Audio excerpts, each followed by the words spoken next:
बचपन से स्टार्ट करें। मैं बच्चों के स्कूल गया।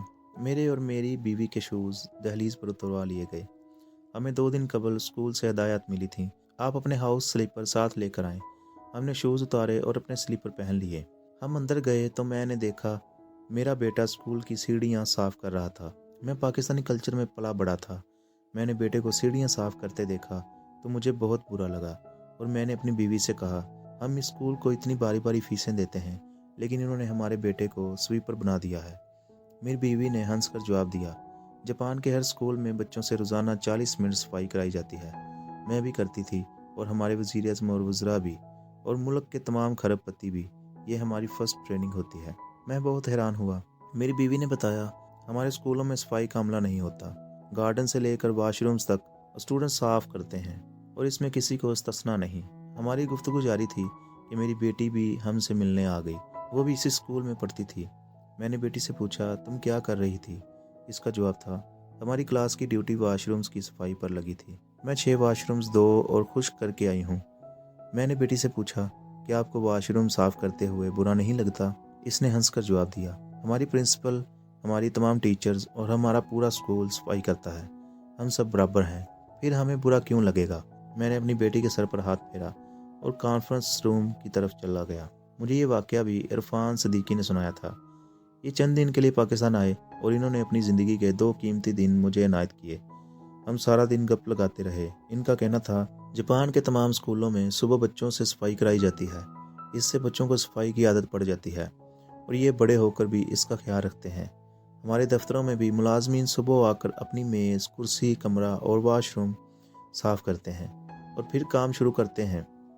ये छुट्टी के वक्त घर जाने से पहले भी सफाई करते हैं। घर पहुंचकर ये अपना घर, किचन और वाशरूम भी साफ़ करते हैं। मैंने शुरू में एक सॉफ्टवेयर कंपनी में जॉब की। मेरा चेयरमैन $1 बिलियन की कंपनी चला रहा था, लेकिन वो खुद अपने हाथ से वर्कर्स के वाशरूम साफ़ करता था। इसकी बेगम भी हमारे ऑफिस में जॉब करती थी। वो भी पूरा दफ्तर साफ करती थी और इन दोनों मियाँ बीवी को ज़रा बराबर शर्मिंदगी नहीं होती थी। आप जापान में किसी दफ्तर, किसी पार्क या किसी घर में चले जाएं, आपको हर चीज़ साफ सुथरी और सलीके में दिखाई देगी और ये सलीका और सफाई लोग करते हैं। टूथब्रश से कोनों खदरों से मिट्टी निकालते हैं। मुझे स्टोर्स में सफाई के सामान के रैक्स देखने का इत्तेफाक हुआ। वहाँ 36 किस्म के छोटे बड़े ब्रश थे। किताबों के रैक साफ करने वाले ब्रश अलग थे और पर्दों की रेलिंग और कमोड कवर साफ करने वाले ब्रश अलग।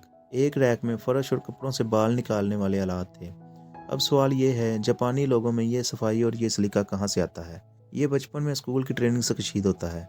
कौमें माँ की गोद और स्कूल से जन्म लेती हैं। अगर माँ की गोद साफ़ सुथरी, अच्छी और महज़ब नहीं होगी तो बच्चा भी महज़ब, अच्छा और साफ़ सुथरा नहीं होगा और ये बड़ा होकर माहौल में गंद डालेगा। माँ के बाद स्कूल हमारी परवरिशगाह होते हैं। वहाँ भी अगर बच्चों को माहौल, दोस्ती की तरबियत नहीं मिलती तो फिर बच्चे बड़े होकर वही करते हैं जो इस वक्त पूरे मुल्क में हो रहा है। इस्लाम दुनिया का वाहिद मज़हब है जिसने सफाई को आधा ईमान करार दिया, लेकिन इस हुक्म के बावजूद हमारी मस्जिदों में भी गर्द होती है। वज़ू खानों और वाशरूम्स के करीब से नहीं गुजरा जाता।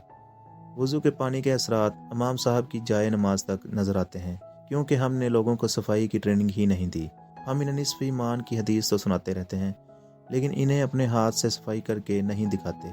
चनांचे ये बड़े होकर सड़क से लेकर मस्जिद तक गंद डालते रहते हैं, जबकि हमारे मुकाबले में सिखों के गुरुद्वारे साफ़ होते हैं।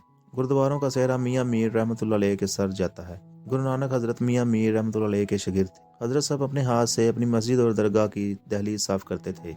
शागिर्दों ने उस्ताद की क़ीदत में दरगाह की दहलीज साफ़ करना शुरू कर दी। गुरु नानक मुसलमान शागिर्दों से एक कदम आगे निकल गए। ये दहलीज पर बैठकर अकीदतमंदों के जूते साफ़ कर देते थे। यहाँ से सिख मत में गुरुद्वारे के दहलीज और ज़ायरीन के जूतों की सफाई की रवायत शुरू हो गई। आप आज किसी गुरुद्वारे में चले जाएं, आपको अरबपति सिख और इनके ख़ानदान हाथ से फर्श पर पोछा मारते और बाहर बैठकर दूसरों के जूते पॉलिश करते नजर आएंगे, जबकि हम लोग वज़ू के पानी और अपने कमोड की सफाई के लिए भी स्वीपर को आवाज़ देते हैं। चनांचे आज पूरा मुल्क गंदस्तान बन चुका है। लाहौर और कराची में सांस तक नहीं ली जा सकती। वज़ीर आला पंजाब स्मोक का मुकाबला करने के लिए एयर फिल्ट्रेशन टावर्स लगाना चाहते हैं। मेरा दावा है, आप लाहौर में 1,00,000 यूनिट भी लगा दें तो भी स्मोक ख़त्म नहीं होगी, क्योंकि पूरा लाहौर गंद, स्मोक और गर्द फैलाने की फैक्ट्री है। और अगर 1.5 करोड़ लोग रोज़ाना गर्द उड़ाएंगे तो 1,00,000 यूनिट भी इस गंद का मुकाबला नहीं कर सकेंगे। हम अगर मुल्क को रहने के काबिल बनाना चाहते हैं تو پھر ہمیں لوگوں کو بچپن سے ٹریننگ دینا ہوگی، صفائی اسکولوں میں مکمل ایمان کا درجہ دینا ہوگا، پھر کہیں جا کر ہمارے گھر، دفتر، سڑکیں، گلیاں، ندی، نالے، دریا، سمندر اور فضا صاف ہوگی۔ ہمیں اس کا آغاز مدارس، مساجد اور تبلیغی جماعت کے اجتماعات سے کرنا چاہیے۔ میں تبلیغی جماعت کی ورکنگ اور سائی سے بھی بہت متاثر ہوں۔ یہ لوگ پورے ملک میں پھیلے ہوئے ہیں۔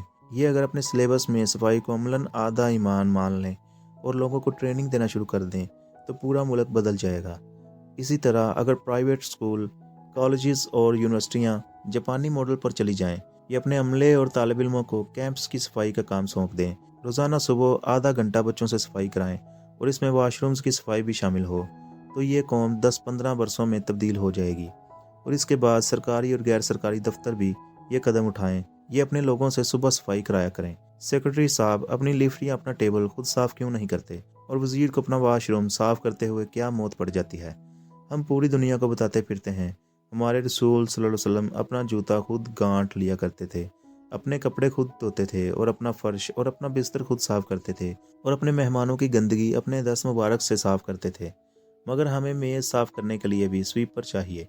ہم اپنے جوتے بھی خود صاف نہیں کر سکتے، اور ہمارے وضو کے چھینٹے بھی کوئی اور صاف کرے۔ کیا نعوذ باللہ ہم اپنے رسول صلی اللہ علیہ وسلم سے بڑے ہیں؟ اور کیا ہم 10، 15، 20 لاکھ روپے اور 2-4 گریڈ کے بعد خلائی مخلوق بن جاتے ہیں؟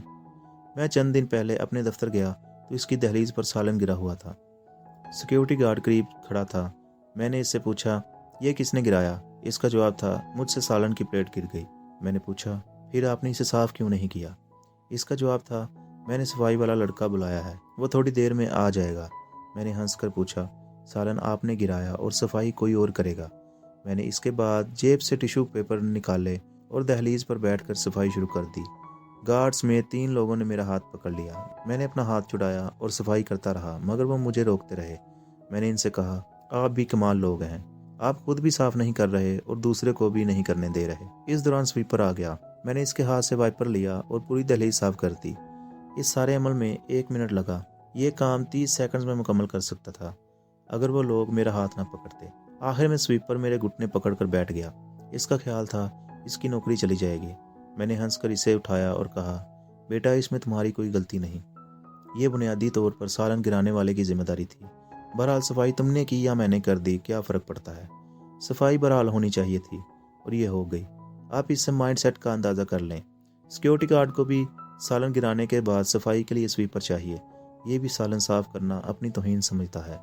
آپ اس سے اس معاشرے کا اندازہ کر لیں جس میں صفائی کو آدھا ایمان ہونا چاہیے تھا، اور ہم اس گندے مائنڈ سیٹ کے ساتھ خود کو دنیا کی عظیم قوم کہتے ہیں۔